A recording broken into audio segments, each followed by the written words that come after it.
Hello my beautiful souls, welcome back to my channel.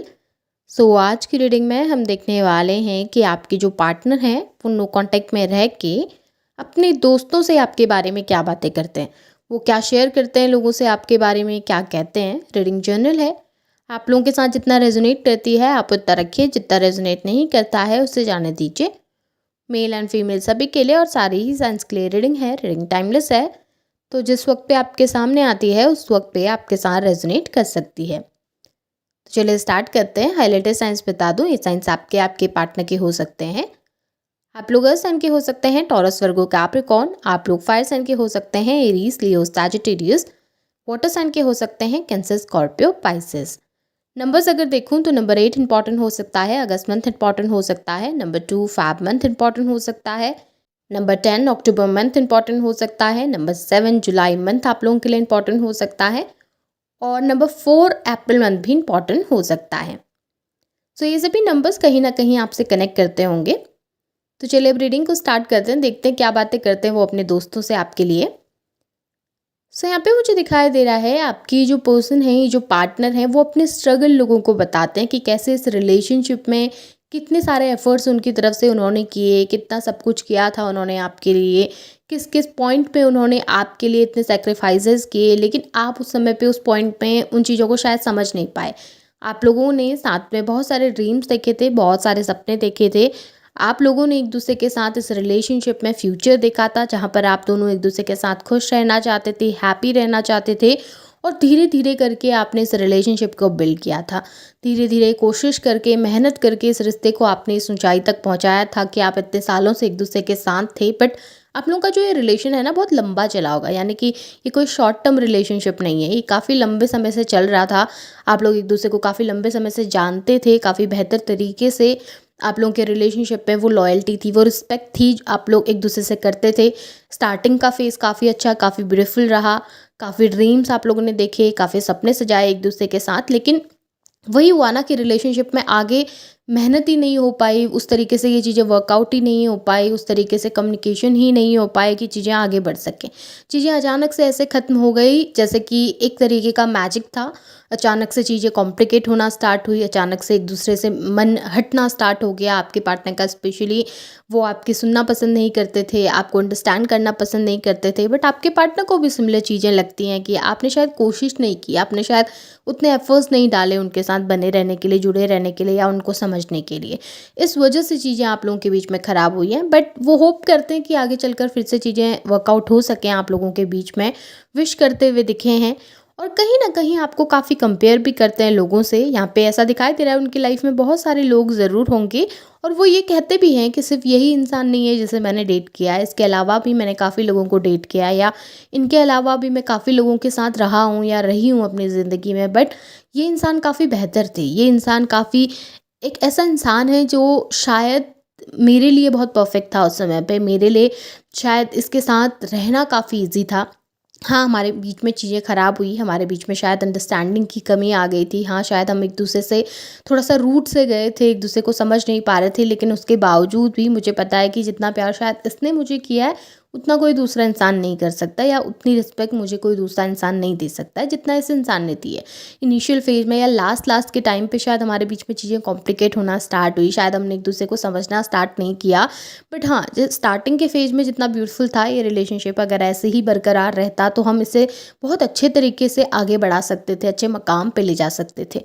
अभी जब मैं अपनी ज़िंदगी में बाकी लोगों को देखता हूँ या बाकी लोगों के साथ अपनी कंपैटिबिलिटी को देखता हूँ, तो मुझे पता चलता है कि मैं कितना ज़्यादा अपनी लाइफ में एडजस्ट कर रहा हूँ इस समय पे, जबकि उसके साथ मुझे इतना ज़रूरत नहीं पड़ती थी एडजस्ट करने की। हम लोग समझ पाते थे एक दूसरे को।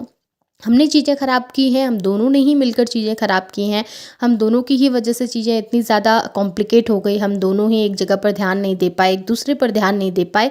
हमने सबके बारे में सोचा, बल एक दूसरे के बारे में नहीं सोचा।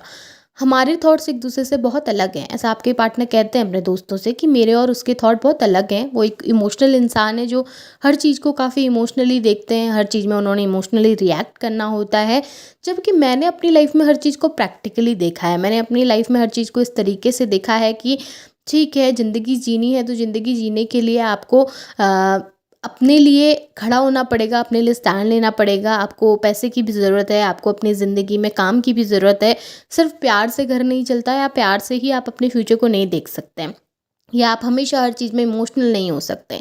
ठीक है, किसी की एनिवर्सरी है, किसी का बर्थडे है, ज़रूरी नहीं है कि हमेशा वो चीज़ें याद रहेंगी।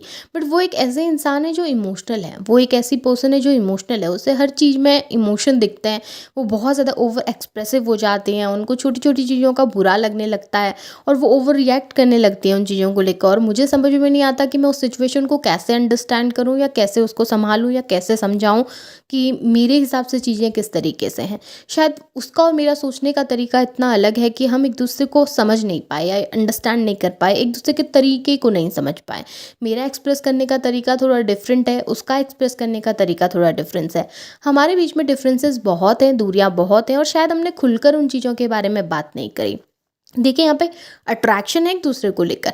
उनको लगता है कि आप भी अट्रैक्टेड हैं, आप, और आपकी तरफ से भी प्यार है और उनकी तरफ से भी काफ़ी प्यार है आपको लेकर। लेकिन वही है कि आप दोनों ही अपने मन के अंदर कुछ बातों को छुपा कर रख रहे हैं, दबा के रख रहे हैं। कोई गलतफ़हमी ऐसी हो गई दोनों के बीच में, या किसी थर्ड पर्सन ने कुछ ऐसा गेम आप दोनों के बीच में खेल लिया कि उसने आप दोनों को दूर कर दिया, मिसअंडरस्टैंडिंग क्रिएट करके, प्रॉब्लम्स क्रिएट करके। ये आपके पार्टनर भी समझते हैं। उनको भी पता है कि किस तरीके से बाहर के लोगों की इन्वॉल्वमेंट जब होने लगती है तो चीज़ें कॉम्प्लिकेट होने लगती हैं, और शायद वो एक्सप्रेसिव नहीं है, अपने दिल की बात अपने तक रखते हैं, तो इस वजह से भी प्रॉब्लम बहुत ज़्यादा होती है। और आप ओवर शेयरिंग हैं, ओवर एक्सप्रेसिव हैं, आप सब कुछ कह देते हैं, बता देते हैं, जबकि आपके पार्टनर चीज़ों को अपने मन के अंदर बैठा के रखते हैं। उनको बहुत ज़्यादा इस तरीके से बोलना पसंद नहीं होगा या एक्सप्रेस करना पसंद नहीं होगा, जिस वजह से जो थर्ड पर्सन है वो फ़ायदा उठा लेता है। थर्ड पर्सन अपने तरीके से स्टोरी आपके सामने प्रेजेंट कर देता है और चीज़ें कॉम्प्लिकेट हो जाती हैं। वही ये पर्सन कह रहे हैं कि नेगेटिविटी बहुत है, नेगेटिव लोग बहुत है, इन्वॉल्वमेंट बहुत है, आपकी तरफ से भी शायद उनकी तरफ से भी बहुत सारे लोग इन्वॉल्व हो जाते हैं। जहाँ पर पे जिस रिलेशनशिप में आप शायद अपने दोस्तों के साथ काफ़ी शेयर करते हैं अपने प्रॉब्लम, अपनी दिक्कतों को, या अपने परिवार के लोगों के साथ शेयर करते होंगे कि हमारे रिलेशन में शिप में ये दिक्कतें आ रही हैं, ये परेशानियाँ आ रही हैं। जबकि वो एक ऐसे इंसान है जिनको शायद चीज़ों को अपने तक रखना पसंद है, जिनको ऐसा लगता है कि बहुत सारे लोगों के इन्वॉल्वमेंट होने की वजह से चीज़ें और ख़राब हो रही हैं। शायद आपकी तरफ से भी लोग इन्वॉल्व हो गए, उनकी तरफ से भी लोग इन्वॉल्व हो गए, और प्रॉब्लम इतनी ज़्यादा बढ़ गई कि आप दोनों खुलकर एक दूसरे के सामने ज़ाहिर ही नहीं कर पाए कि आप दोनों एक दूसरे से कितना प्यार करते हैं। तो ये सब छोटी-छोटी जो परेशानियाँ, दिक्कतें उनको दिखती है ना रिलेशनशिप में, वो अपने दोस्तों से शेयर करते हैं। वो उनको बताते हैं कि यार, इसके साथ मुझे न्यू बिगिनिंग चाहिए। मैं चाहता हूँ या मैं चाहती हूँ कि हम दोनों का फ्यूचर अच्छा हो, हम कम्युनिकेट कर पाएँ, बात कर पाएँ, जो भी हमारे बीच में दिक्कतें आएँ, परेशानियाँ आएँ, उनको बैठकर हम सॉर्ट कर पाएँ। हमारे बीच में बहुत कुछ ऐसा है जो अनकहा सा रह गया है, जो कि कहना ज़रूरी है। उसने भी शायद मुझसे कुछ कहना है, मुझे भी शायद उससे कुछ कहना है। हम इस समय पे शायद एक-दूसरे को समझने के लिए तैयार नहीं है, क्योंकि गुस्सा बहुत ज़्यादा भरा पड़ा है हमारे अंदर। मेरे अंदर भी गुस्सा है उसको लेकर कुछ किन्हीं बातों का, उसके अंदर भी गुस्सा है मुझे लेकर किन्हीं बातों का। हम शायद एक उस मकाम पे नहीं अभी पहुंच पाए, या उस पॉइंट पे नहीं पहुंच पाए जहाँ पर हम खुलकर अपने गुस्से को ज़ाहिर कर पाएँ या खुलकर वो बातें कह पाएँ। मुझे ऐसा लगता है इस पॉइंट में जाकर अगर मैं कुछ कहूँ, या आपके पार्टनर को ऐसा लगता है कि इस पॉइंट में आकर अगर वो आपसे कुछ कहेंगे तो शायद चीज़ें बहुत ज़्यादा ख़राब हो जाएंगी। शायद वो भी गुस्से में आकर कुछ ऐसा कह देंगे कि आपको हर्ट हो जाएगा, या आप भी गुस्से में आकर कुछ ऐसा कह देंगे कि उनको हर्ट हो जाएगा। सो वो एक सही समय का वेट कर रहे हैं, जहाँ पर आकर आपको अप्रोच कर सकें, जहाँ पर आकर आपसे कह सकें कि चलो चीज़ें फिर से वर्कआउट करते हैं, सही करते हैं, कोशिश करते हैं। उनको भी अच्छा नहीं लग रहा जो चीज़ें आप लोगों के बीच में चल रही हैं, जो लड़ाई झगड़े, जो प्रॉब्लम आप लोगों के बीच में चल रही है, उससे वो भी परेशान हो रहे हैं। और वही अपने दोस्तों को कैसे कहते हैं कि मैं फेड अप हो चुका हूँ, मैं परेशान हो चुका हूँ इन सब चीज़ों से। जिस तरीके से चीज़ें हो रही हैं, या तो पूरी तरीके से ख़त्म हो जाए, या फिर ये रोज़-रोज़ की चिक-चिक मुझसे बर्दाश्त नहीं होती। ये रोज़-रोज़ की लड़ाई झगड़े मुझसे बर्दाश्त नहीं हो रहे। इससे अच्छा मैं हर चीज़ को क्विट करके, हर चीज़ को ख़त्म करके अपनी ज़िंदगी में फ़ोकस कर लूँ, अपनी ज़िंदगी में आगे बढ़ जाऊँ, क्योंकि ये सब परेशानियाँ ना मुझसे नहीं झेली जा रही हैं, ये सब परेशानियाँ मुझसे नहीं देखी जा रही हैं। हर दिन का आकर सेम बात में लड़ना, सेम बात में बार-बार अक्यूज़ होना, सेम बात, सेम पॉइंट को लेकर हम लोग लड़ते रहते हैं हर समय पे। और मुझे ये सब चीज़ें बिल्कुल अच्छी नहीं लगती कि हम रिपीटेडली एक ही पॉइंट पे घूम रहे हैं, एक ही जगह पर हम लोग बार-बार एक ही पॉइंट को डिस्कस कर रहे हैं, एक ही पॉइंट पे लड़ रहे हैं। मुझे ये सब चीज़ें बिल्कुल अच्छी नहीं लग रही हैं इस समय पे, और मैं इन चीज़ों की वजह से बहुत डिप्रेस होने लगा हूँ या होने लगी हूँ। मैं बहुत परेशान रहने लगा हूँ आजकल। उससे दूर जाने के बाद चीज़ें और कॉम्प्लिकेट हुई। जिस तरीके से हम लड़ते रहते हैं, जब भी बात होती है हमारी किसी पॉइंट पे लड़ाई ही हो जाती है, झगड़े ही हो जाते हैं, हम अच्छे से बात ही नहीं कर पा रहे हैं, अच्छे से एक दूसरे के सामने एक्सप्रेस ही नहीं कर पा रहे हैं। मैं कुछ कहने के लिए दौड़ता हूँ, तो कहने के लिए कोशिश करता हूँ, तो सामने वाला लड़ने के लिए आ जाता है। और शायद वो कुछ कहती है तो शायद मुझे बुरा लग जाता है और मैं लड़ने लगता हूँ। तो बहुत सारी चीज़ें हैं जो वो अपने दोस्तों से शेयर करते हुए यहाँ पे दिखे हैं, जो अपने दोस्तों को बताते हुए यहाँ पर पे दिखाई दे रहे हैं। और देखिए, इमोशन अच्छे हैं आपके पार्टनर के, ऐसा कुछ नेगेटिव नहीं दिखाई दे रहा। तो इस एनर्जी को क्लेम कीजिए। अगर ये रीडिंग पसंद आई है, इसे लाइक भी कीजिए, शेयर भी कीजिए, चैनल को सब्सक्राइब भी ज़रूर कीजिएगा। Thank you.